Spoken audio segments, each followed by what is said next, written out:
كريم. أما بعد فقد قال الله تعالى في القرآن الكريم وفي القرآن المجيد: أعوذ بالله من الشيطان الرجيم. بسم الله الرحمن الرحيم.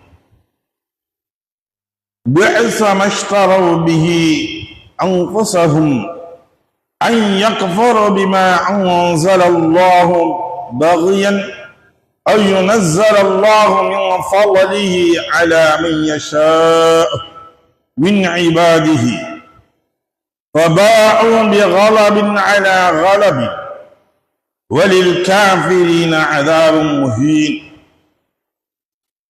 صدق الله العظيم. அன்மைக்குரிய சகோதரர்களே, பெரியவர்களே, நேற்று பார்த்த வசனங்களில் அல்லாஹு தஆலா குறிப்பிட்டிருந்தது, அவர்களிடமுள்ள வேதத்தை உண்மைப்படுத்தக்கூடிய ஒரு வேதம் அல்லாஹ்விடம் இருந்து அவர்களுக்கு வந்தபோது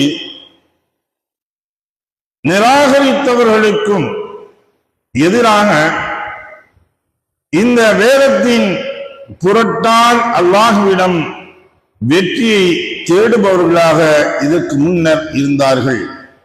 ஆனால் அவர்கள் அறிந்த இவ்வேதமானது அவர்களிடம் வந்தபோது அதை அவர்கள் நிராகரித்தார்கள். எனவே நிராகரிப்பாளர்கள் மீது அல்லாஹ்வின் சாபம் உண்டாக என்பதாக அல்லாஹ் சொல்லி காட்டுகின்றான். அப்ப இவர்கள் யூதர்களுடைய சூழ்நிலைகள் என்ன என்பதை பற்றி அல்லாஹ் தெளிவுபடுத்தி காட்டுகின்றான். மேலும் தெளிவுபடுத்துகின்றான், அவர்கள் எடுத்துக்கொண்டார்கள் மா ஒன்றை, எந்த ஒன்று,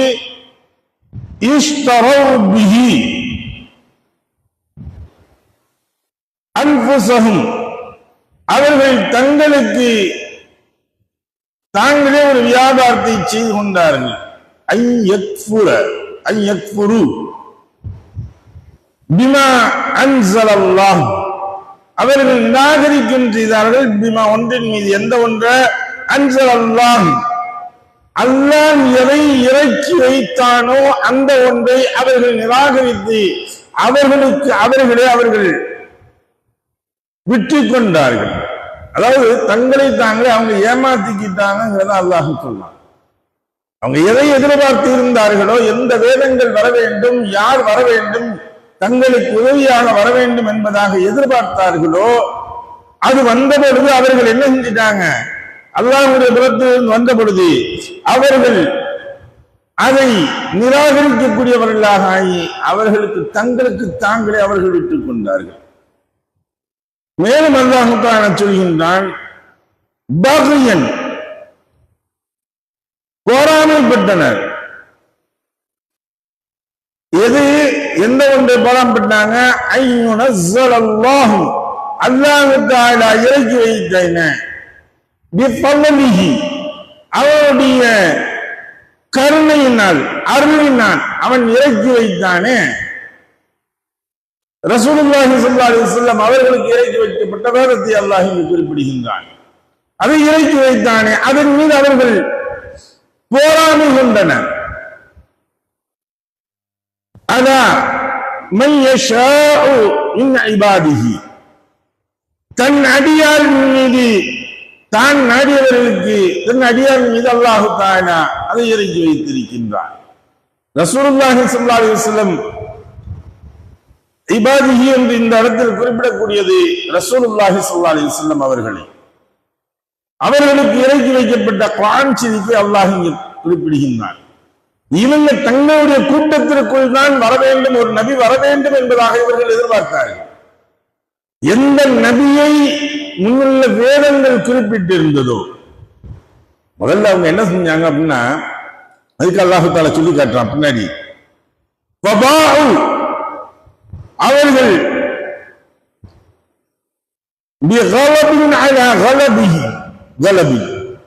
கோபத்திற்கு மேல் கோபம் இவர்கள் அடைந்தார்கள். என்ன அப்படின்னா, முதல்ல அவங்க எதிர்பார்த்து இருந்தது வேதங்களில் குறிப்பிடப்பட்டவுடைய விஷயங்களில் ரசூலுல்லாஹி ஸல்லல்லாஹு அலைஹி வஸல்லம் வருவார்கள் என்பதை அவர்களுக்கு தெரியப்படுத்தி அல்லாஹ் சொல்லி இருக்கின்றான். இறுதி நபிக்கு முன்னால் வரக்கூடிய ஈசா அலைஹிஸ்ஸலாத்து வஸ்ஸலாம் அவர்கள், ஏன்னா அடுத்து மூசா அலைஹிஸ்ஸலாத்து வஸ்ஸலாம், தாவூத் அலைஹிஸ்ஸலாத்து வஸ்ஸலாம் அவங்களுக்கு முதல்ல அல்லாஹ் தஆலா வேதத்தை இறக்குறான்.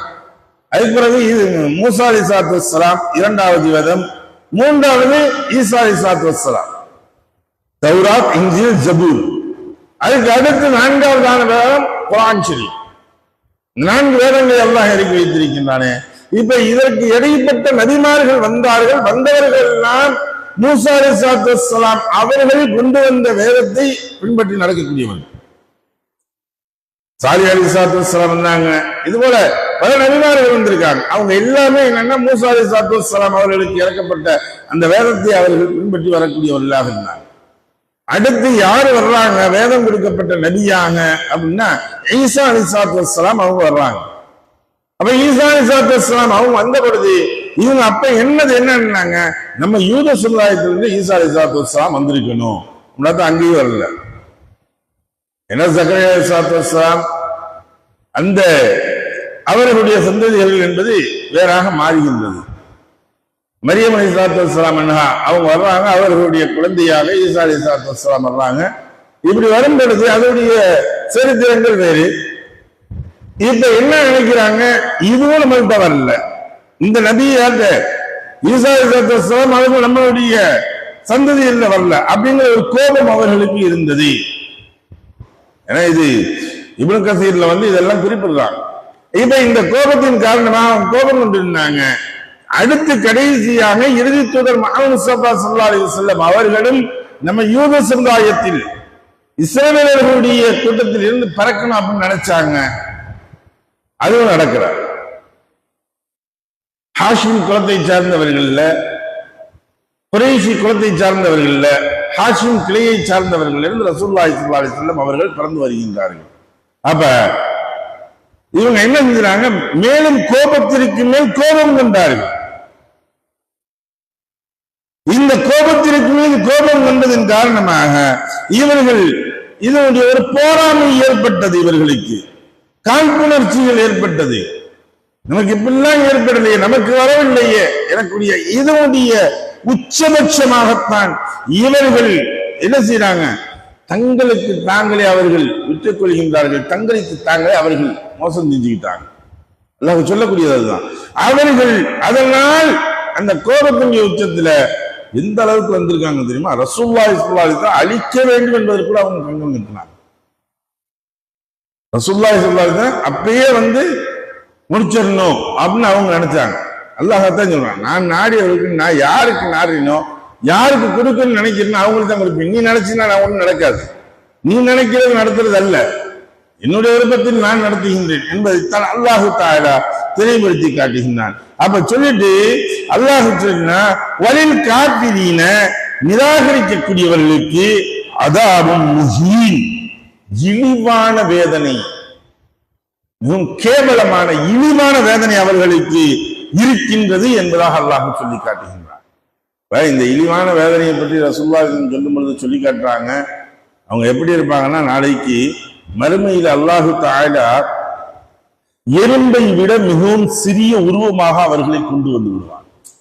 இன்னைக்கு எதை பார்க்கையில ஒரு அற்பமாக நினைக்கின்றோமோ, ஒரு கொசு, ஒரு மூட்டைப்பூச்சி, ஒரு எறும்பு, இதெல்லாம் பெரிய ஒரு சாதனமாக நினைக்க மாட்டோம். ஒரு பாம்பு வர்ற இடத்துல எறும்பு வந்துச்சுன்னா ரெண்டே ஒன்னா நினைப்போமா? பாம்பை கண்ணா அப்படி நம்ம பார்த்தா பயப்படுவோம். எறும்பை கண்டா ஆமா எறும்பு தானே, ஓ இன்னும் தட்டிட்டு இல்லை ஒரு நசுக்கிட்டு போயிடுவோம். இது போல இவங்க அல்லாஹு தஆலா அளவுக்கு சிறுமையாக ஆக்கி நரகத்தில் தூக்கி அல்லாஹு தஆலா இவர்கள் போடுவார். அந்த நரகத்தில் இவர்கள் இருக்கக்கூடியவர்கள் அவர்களுக்கு உணவுகளாக வேதனைகள் செய்யக்கூடிய சமயத்தில் நரகவாசிகளுடைய சீல்களும் சலங்களும் இரத்தங்களும் இவர்களுக்கு பானமாக போட்டப்படும். அவ்வளவு இருக்கு. நரகவாசிகளே ரொம்ப இழிவா கேவலப்படுத்தக்கூடியது இவங்களாக இருக்கும் என்பதாக அல்லாஹ் சொல்லி காட்டுகின்றான். எதை படித்தோமோ, எதை கேட்டோமோ அதை விளங்கி நடக்கக்கூடிய நன்மக்களாக வல்லாஹு நாய்க்கு அல்லுரிவானாக. வாஹர் தாவனா அல்ஹம்துலில்லாஹி ரப்பில் ஆலமீன். சுப்ஹானல்லாஹி வபிஹம்திஹி சுப்ஹானக்கல்லாஹும்ம வபிஹம்திக வநஷ்ஹது அல்லா இலாஹ இல்லா அன்த வநஸ்தக்ஃபிருக வநதுபு இலைக. ஆமீன். சுப்ஹான ரப்பிக ரப்பில் இஸ்ஸத்தி அம்மா யசிஃபூன் வஸ்ஸலாமுன் அலல் முர்ஸலீன் வல்ஹம்துலில்லாஹி ரப்பில் ஆலமீன்.